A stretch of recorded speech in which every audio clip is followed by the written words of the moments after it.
On Salisbury Plain, giant stones have stood against the British sky for 4.5 millennia. Some rise more than 4 meters high and weigh roughly 25 tons. Horizontal lintels rest above them, locked together in a continuous ring of stone. Inside stand smaller bluestones, brought from regions far beyond the surrounding plain. The builders had no cranes, engines, steel cables, or heavy transport vehicles.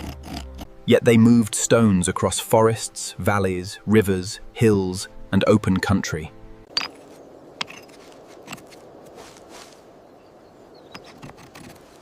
The achievement demanded more than strength. It required planning, knowledge, and cooperation. Archaeology can reveal where the stones came from, but not every step of their journey. So how did Neolithic communities move and assemble Britain's most famous monument? Stonehenge did not begin as the stone monument visible today. Around 3000 BCE, people dug a circular ditch using antler tools. Pits, known as the Aubrey holes, formed a ring inside the enclosure. The early monument also became an important place for cremated human remains. Centuries later, builders transformed the landscape by bringing in large stones.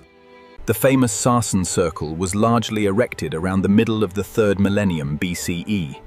Blue stones were rearranged more than once as the monument continued to change.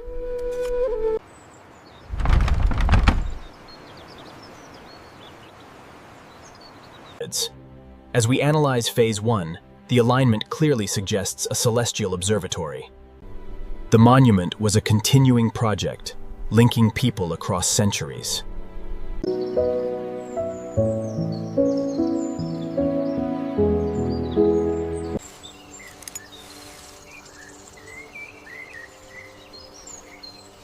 The source lies roughly 25 kilometers from Stonehenge.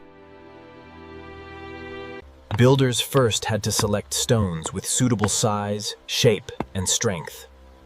Stone hammers could remove projections and begin forming straighter surfaces. The finished stones were not perfectly smooth, but they were carefully worked. A timber sledge is one plausible way to support a stone during transport. Thick ropes allowed large teams to pull together in a controlled rhythm. Wooden tracks, lubricated surfaces, or rollers may have reduced friction. But no surviving evidence proves one exact transport system for every sarsen. Moving a sarsen required more than the people holding the main ropes. Workers had to prepare the route, repair equipment, and supply food and water. Even a gentle slope could greatly increase the force required. Additional ropes behind the stone could prevent uncontrolled movement downhill. Wet ground could help sliding in one place and trap the load in another. Timber, rope, and sledges would wear down under repeated strain. Transport may have been divided into stages rather than completed in one continuous journey. Season, weather, soil conditions, and available labor all influenced when movement was possible. The project may have turned transport into a public and ceremonial event.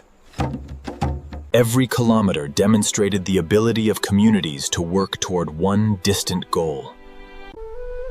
The smaller bluestones present an even longer transport mystery. Many were brought from the Preseli region of Western Wales.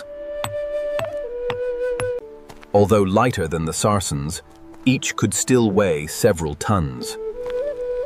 Their journey may have combined land routes, rivers, and coastal transport. But water transport created risks from loading, balance, tides, and storms. Some evidence suggests bluestones may once have belonged to an earlier Welsh stone circle.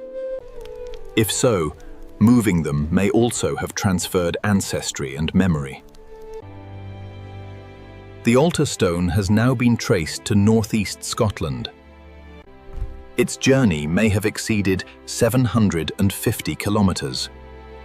Its origin reveals connections across Britain that archaeology is only beginning to understand. Arrival at Stonehenge was only the beginning of the final engineering challenge. Builders dug a deep socket with one sloping side. Ropes and timber frames could guide the stone as its base entered the pit. Levers and packed material allowed the upper end to rise gradually. Once upright, the pit was packed tightly to stabilize the base. Raising a lintel several meters high required another carefully controlled operation. Timber platforms or an earth ramp may have supported each gradual lift. Mortise and tenon joints helped lock the lintels onto the uprights. The completed circle joined prehistoric labor with surprisingly sophisticated stone craftsmanship. Stonehenge was moved not by mystery, but by organized communities turning belief into engineering.